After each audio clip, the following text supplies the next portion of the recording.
कि मैं ऐसे संतों और गुरुजनों के पीछे पीछे चलता। किस लिए चलते हैं?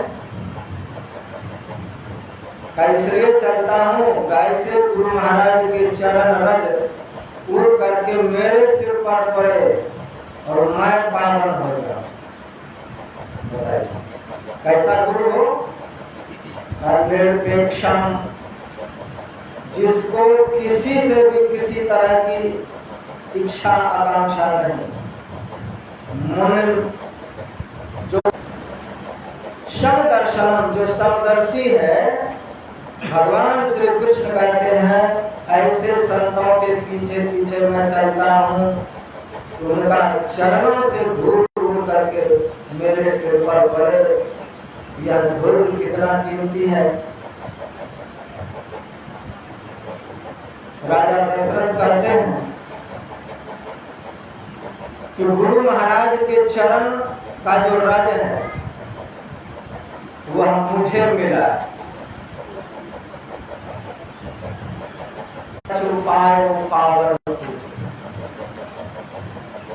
और मेरे समान दूसरा अनुभवी कौन होगा? तो देखो, मैं ऐसे गुरु महाराज के चरण रज को पूज करके सब कुछ प्राप्त कर लिया हूँ, मुझको कोई कमी है? सब पाए गुरु पावन पूजे। गुरु महाराज के चरण को पूजने के बाद सब चीज मिल गया। इसलिए गोस्वामी लिखते हैं कि बंदो गुरुपद पद्म परागा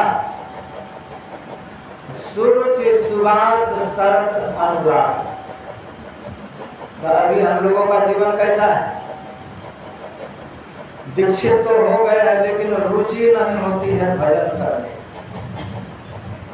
का। जिसको वह चरण रज मिल जाए, बंदा गुरुपद पद्म परागा सुरुचि का, उसको रुचि प्रकट हो जाए, भीतर में रुचि प्रकट होगी कि हम और भजन करें और आगे बढ़ने का प्रयास करें। परागा सुरुचि सुवास सरस अनुराग। अमीय मूड़ी में चूरन चारु समन सकल भवरुज परिवार। का वो कैसा रज है? का भवरुज, भवरोगों का जो परिवार है उन संपूर्ण उन परिवार को नष्ट कर देता है। जो संसार के रोग उत्पन्न करने वाले, आवागमन का जो चक्र देने वाले विकार हैं, उन समस्त विकारों को नष्ट कर देने वाला है, सभी को नाश कर देने वाला है। तो कहा जो गुरु महाराज के चरणों में प्रीति करने लगेगा उन्हीं को वह रज प्राप्त होता है। वो कैसा रज है? दिव्य रज है। वो ध्यान में मिलेगा। अगर इसका सीधा अर्थ करेंगे तो गुरु महाराज का चरण झाड़ करके आंख में लगा ले, ये देखता हुआ आंख भी बंद हो जाए। अगर सिर्फ बाहर की धूल की बात हो, ये खुला हुआ आंख भी बंद हो जाए। तो गुरु महाराज का रज क्या है? गुरु महाराज के नख, इनमें जो प्रकाश है वो क्या है? कौन सा वो रज है जिसको प्राप्त करने के बाद दिव्य दृष्टि खुल जाती है, जीवन आनंदित हो जाता है? का ये सिर्फ ध्यान में ही मिले, ध्यान के अलावा इधर उधर नहीं मिले। भगवान शिव गुरु गीता में कहते हैं कि जहां पर हमारा गुरु महाराज निवास कर रहा है वो क्या है? वही काशी है। जहां पर आपका गुरु महाराज निवास करे तन निवास काशी क्षेत्रम। कोपा घाट हमारे लिए काशी से कम है। जहां पर हमारा गुरु महाराज निवास कर गए का वो काशी से कम नहीं है। काशी क्षेत्र तन निवासे, जहां नदी चरणों तक, अगर उसका चरण धो लिए तो वही तो आपके लिए गंगा जी। विश्वनाथम गुरु साक्षात। भगवान शिव कहते हैं पार्वती से, ये पार्वती विश्वनाथ वो साक्षात वो गुरु है, तारकम ब्रह्म निश्चितम का वो तारे का निश्चित, और उनका धूल मिल जाए जीवन। इसलिए धूल की बड़ी महिमा अलग अलग संतों ने गाया। संत गरीबदास जी महाराज गाते हैं, लाग रहे मारे गुरु चरणन की धूल, जब यह धूल चढ़ी मस्तक पर दुविधा हो गई धूल। तो जीवन के साथ दुविधा दूर हो गई। क्या धूल की इतनी बड़ी महिमा, इतनी बड़ी ख्याति। दिल्ली में निजामुद्दीन स्टेशन, और वो बड़े फकीर के नाम पर निजामुद्दीन का वहाँ पर समाधि भी है शायद, मुसलमान फकीर हो। उन्हीं का एक चेला हुए आमिर खुसरो, निजामुद्दीन साहब। वो गुरु महाराज की खूब सेवा करते, सेवा करते करते मन में विचार हुआ तो गुरु जी की सेवा के बाद में कर लेंगे, अभी जाता हूँ पहले धान कमाने के। तो धान कमाने के लिए विदेश चला, धान कमाने के। इधर निजामुद्दीन साहब की सेवा में दूसरा कोई सदगृहस्थ रहे, तो उसने एक दिन निवेदन किया कि महाराज आपके पास बहुत सारे धन भक्त लोग चढ़ाते हैं, अगर कुछ धन हमें भी दे देते तो मैं अपनी पुत्री का विवाह कर देता। और जिस दिन से निवेदन किया भक्त लोग पैसा चढ़ाना बंद कर दिए, हम देंगे गुरु महाराज को, गुरु महाराज इसको सौंपते। ऐसी परिस्थिति आई, बहुत दिन हो गए पैसा चढ़े नहीं, तो दे क्या हो। एक दिन आकर के बिगड़ गए कि गुरुदेव आप देना चाहते हैं तो दीजिए, नहीं तो सीधा मना कर दीजिए। रोज रोज कहते हैं आओ आओ, मैं रोज आता हूँ और कुछ भी नहीं देते। ठीक है नहीं देता, ये मेरा जूती लेके चले। जूती क्या करे, आदेश हुआ कि मेरा जूती ले लो और चले जाओ, इसको बेच करके कुछ ले लेना। वो तो अनमने ढंग से वह जूती ले लिया। तो गुरु महाराज की जूती है, इसको कौन है, वो एक जूती क्या करे। तो गुरु जी का है तो गमछा में बांध करके पीठ पर ले लिया, निकल पड़े वहां से, तो फेंक देंगे रास्ते, क्या करे। तो जान देते लेकर उधर अमीर खुसरो 70 ऊँटों पर धान कमा कमा करके जो लाए थे वो खजाना सब लेकर के आ रहे थे। तो गुरु जी के गंध को समझते थे कि मेरे गुरु जी का कैसा खुशबू है। चरण को क्या कहा गया, कमल के तरह बंदा गुरु पद पदम पड़ागा। तो गुरु महाराज का चरण कमल है, और कमल का आनंद कौन लेता है, जो भंवरा बन जाए। गुरु महाराज के चरण के जो अनुरागी बनेंगे का भंवरा ही कमल के भीतर घुस करके उसका पराग पीता है, उसको उसका गंध का पता है। गुरु चरणों के ध्यान में जो आनंदित होते थे तो गुरु महाराज का उसको गंध पता है। वो तो मस्ती से 70 ऊँटों को लेकर के जा रहे थे कि मैं गुरु महाराज के पास जा रहा हूँ। तो उधर से उसको लगा शायद मेरा गुरु महाराज तो इस रास्ते से नहीं गुजरे हैं, वैसा ही खुशबू आ रही, ऐसा ही गंध। फिर देखा कि पीछे की तरफ से गंध आने लगा। पूछा उस व्यक्ति को, रे तू कहीं मेरे गुरुदेव निजामुद्दीन औलिया साहब के यहाँ से तो नहीं आ रहे हो? कहा क्या बात है, बोलिए। वहां से कुछ लाए तो नहीं हो? कहा एक जूती दिया है, मैं तो धन के लिए गए थे एक जूती दिया है, वो कहता है बेचोगे इसको? तो महाराज मैं तो इसको फेंकने वाला हूं, एक जूती कौन लेगा? पर निजामुद्दीन साहब के प्रति इतना प्रेम था उसको, वह एक जूती ले लिया और अपने पास एक ऊँट रख करके बाकी सारा ऊँट धन दौलत उसी को दे। और एक ऊँट लेकर के गुरु महाराज के पास आए तो देखते हैं गुरु महाराज नंगे पर एक चप्पल रखा है, एक तो लेके चला गया। गुरु महाराज के आगे वो चप्पल रखा जूती। तो निजामुद्दीन साहब का गए तुमको ये जूती कहाँ मिली, कैसे ले लिए, क्या दिए इसके बदले में? गुरुदेव मैंने जीवन भर जो कमाए थे सब कुछ दे करके जूती लाया। निजामुद्दीन साहब कहते हैं तुमको फिर भी सस्ते में मिल गए, सस्ता में तुमने जूती को खरीद लिया, इतना ही मेरी जूती का कीमत है। गुरुदेव मेरे पास जो धन था मैं सब उसको दे दिया। ये गुरु महाराज के चरणों के प्रति जो चरण झुकाते थे, गुरु महाराज का सुवास मिलता था, उसको जानते थे कि बंदो गुरुपद पद्म परागा, उस पराग को पान किए हुए थे, गुरु के गंध से वाकिफ थे। ऐसे चरण रज के सेवक, ऐसे जो भक्त हैं का उसके जीवन में सुरुचि आ जाती है। जब आप अंतर्मुखी होंगे, श्री गुरु चरण रज का आनंद लेंगे, ध्यान में उतरेंगे, तब वो रज मिलेगा और वह आपकी दिव्य दृष्टि को खोलने वाला हो।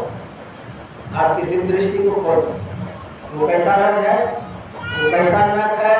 तो गुरु महाराज का जो मानस ध्यान है ये रज का है। गुरु महाराज कि मानस ध्यान ये नख रूप ही है, का उसमें जो छटकता हुआ प्रकाश है का वो रज रूप है। का जिसने उस प्रकाश को देख लिया, जिसने भीतर प्रवेश करके उस दिव्य दामनी को देख लिया, वो बड़भागी शिष्य, उसके जैसा बड़भागी किसी नहीं, किसी का नहीं दुनिया में। दलन मोह तमसो सुप्रकाश का उसी का मोह का दलन होगा, वही इस संसार सागर से पार होने का सूत्र प्राप्त कर पाएंगे। इसलिए प्रथम ही सोरठा में गोस्वामी लिखते हैं, बंदा गुरुपद कंज कृपा सिंधु नर रूप हरि, महामोह तमकुंज दास वचन रवि कर। कैसा है गुरु महाराज का? उनका जो वाणी है वो सूर्य के तरह, चरण कैसा है का? वो कमल के तरह, दोनों का फिर का जब तक सूर्य का उदय न हो तब तक कमल खिलता है। यानी सूर्य का रोशनी पड़ता है, कमल खिल जाता है। तब गुरु का जो मुख है, वचन जो है ये प्रकाश है, चरण क्या है वो कमल है। का गुरु का वो जैसा बोले वैसा ही वो करे, जैसा वो बोल दिया वैसा ही उसका चरण चले। ऐसा गुरु का उपमा दिया गया, ऐसा गुरु का लक्षण बताया गया है कि जैसे सूर्य के किरण से ही कमल खिलता है, ऐसे गुरु महाराज जो बोलते हैं उसी को ऊपर उसका चरण चलता है।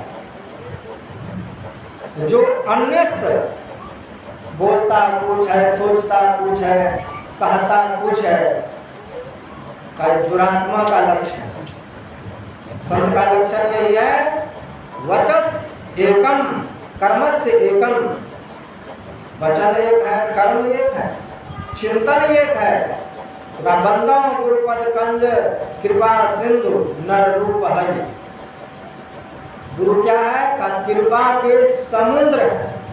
परमात्मा क्या है का? आनंद का समुद्र का। जब तक कृपा के समुद्र से भेंट नहीं होगी तब तक आनंद का समुद्र मिलेगा नहीं। आनंद के समुद्र से भेंट नहीं होगी। परमात्मा आनंद के सिंधु है, हमको संसार में जहाँ कुछ भी आनंद मिला तो क्या है, गोस्वामी जी लिखते हैं कि जो आनंद सिंधु सुख राशि सीकर के त्रैलोक सुपास का परमात्मा आनंद के सिंधु समुद्र है। अब ब्रह्मा जी ने क्या किया, उस आनंद के समुद्र में एक सीख डाल और सीख डाल करके संसार में छिड़क, इसको कहते हैं सीकर। आनंद के सिंधु में सीख डाल के संसार में छिड़क दिया। आपको अगर विषय में आनंद लगता है, अगर आपको भोजन में आनंद मिलता है, किसी चीज को देखने में आनंद लगता है, कहीं सुनने में आनंद मिलता है, तो वही एक सीकर मार, सीख पर लगे हुए आनंद का एक अंश है। लेकिन परमात्मा का आनंद का स्वरूप है, आनंद का सिंधु है। जो आनंद सिंधु सुख राशि, तो परमात्मा आनंद के समुद्र है और सद्गुरु जो है कृपा के समुद्र है। ऐसे कृपा के समुद्र जब हम पर कृपा बरसाते, अब सोचने में ये बात आती है कि जिसके पास इतनी कृपा है कि कभी खत्म ही ना हो, समुद्र है, तो हम जो दिन रात प्रार्थना करते हैं, ध्यान करते हैं, ये एक चूरू भी इधर भी गिराते, क्या घट जाएगा तुम्हारा? का घटेगा नहीं। आनंद का इसके पास समुद्र ही है, परमात्मा भी है और कृपा का भी समुद्र है। फिर भी हम शरण में रह करके सत्संग करके हम दरिद्र क्यों हैं, हम क्षुद्र क्यों हैं, हम दुखी क्यों हैं? जिसके पास समुद्र होगा और हम दुखी होंगे। हम समुद्र के किनारे पहुंचे तब ना, समुद्र के किनारे पहुंचते नहीं है, यहीं से चिल्ला रहे, यहीं से पुकार रहे हैं, दरवाजे पर किसी के पहुंचेंगे, गेट खटखटाए तभी खोलेगा, और हम पड़े हैं यहीं और यहीं से गाते हैं कि हे गुरु महाराज मेरा एक वज्र किवाड़ी खोल दी, गुरु खोले वज्र कपाट अंधेरी सन्मुखी। और वहाँ पहुंचेंगे गेट के पास करो ना, हम यहीं से गा रहे हैं, गेट है भीतर में अंधकार में, वहां ताला लगा हुआ है, इसलिए वहां जाकर के पुकारना पड़ेगा, समुद्र के किनारे पहुंचना पड़ेगा, तब वो आनंद हमें मिल पाएगा, तब उस आनंद का हम सुख भोग कर पाएंगे, तब हमारे जीवन में वह परम सत्ता आनंद मिल पाएगा। इसलिए कहा ऐसे जो आनंद है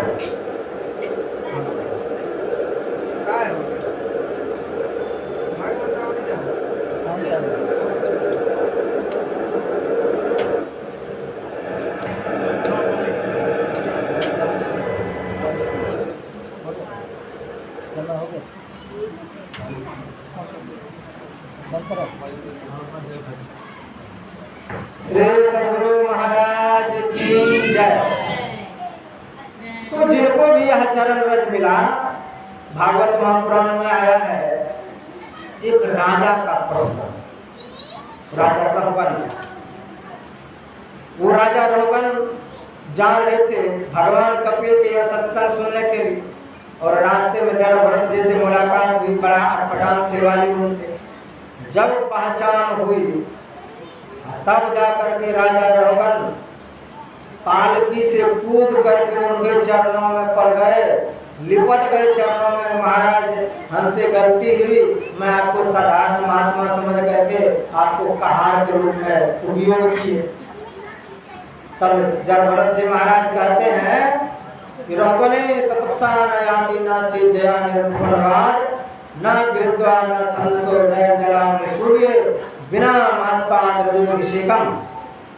कहे रोगन तुम समझते हो कि मैं राजा हूँ, और राजा होकर के मनुष्यों को कहार बना के इसके कंधे पर बैठ करके सत्संग सुनने जाते हैं। लेकिन बात ये याद रखना, जब तक गुरु महाराज के चरणों से उनके रज से स्नान नहीं कर लेते हो, तब तक तुम कितना भी सूर्य को अर्घ दो, तब तक तुम कितना भी अग्नि में हवन कर लो, ना चेत जया निर्गुण तुम्हारा कल्याण होने वाला नहीं है।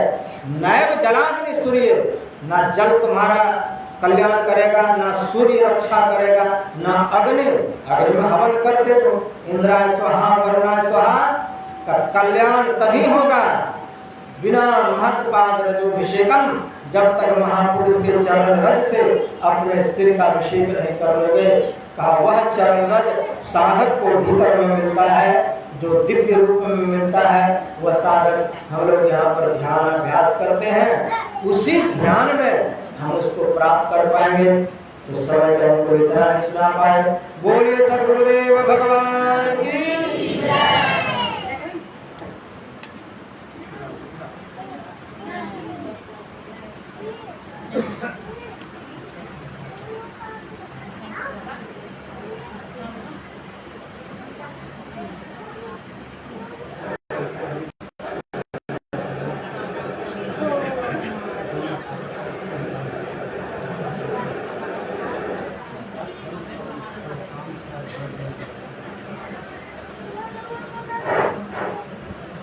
सद्गुरु महाराज की जय। इस महान ज्ञान और ध्यान यज्ञ में कल संध्या काल और आज तीनों टाइम